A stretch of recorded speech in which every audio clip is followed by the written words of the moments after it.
So today I'm pleased to join many members of the legislature, the Attorney General, former Chief Justice Rick Ireland, to sign two bills: an act implementing the joint recommendations of the Massachusetts Criminal Justice Review and an act relative to criminal justice reform. Up until this moment, the specter of Willie Horton in the sensational news media ruled the day when it came to criminal justice policymaking.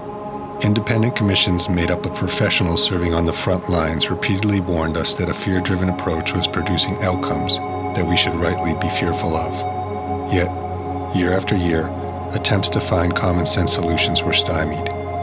This is the story of how MassINC deployed its unique toolset: research, polling, journalism, and civic engagement to lead a collaborative effort that changed the course of criminal justice policymaking in Massachusetts. The first report MassINC prepared for the coalition raised a series of questions. Why was our system failing to provide rehabilitation? Why were we releasing high-risk individuals directly into our communities without adequate support? And how was it possible, with crime trending sharply down, that our prison population was still going up each year? MassINC produced a dozen follow-up studies to get at these questions. The MassINC polling group conducted 2 surveys to provide a nuanced understanding of public opinion on the topic.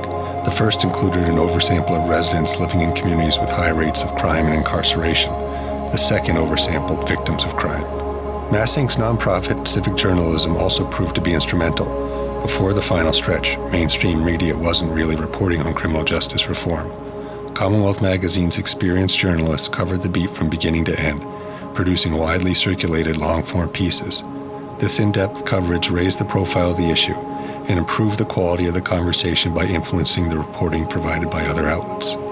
As the debate heated up and more people engaged, we found that often the most insightful answers came at forums and legislative hearings, where those with personal experience rose bravely to tell their stories.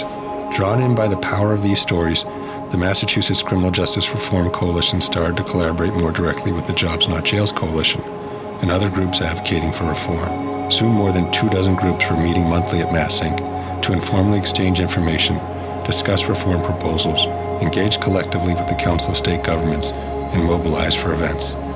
By joining forces, we were able to produce a flurry of activity: research forums at the Boston Foundation, briefings at the State House, and a series of community meetings led by Stuck on Replay and other grassroots partners, and ultimately the thoughtful legislating that positions us for the new paradigm Governor Baker describes.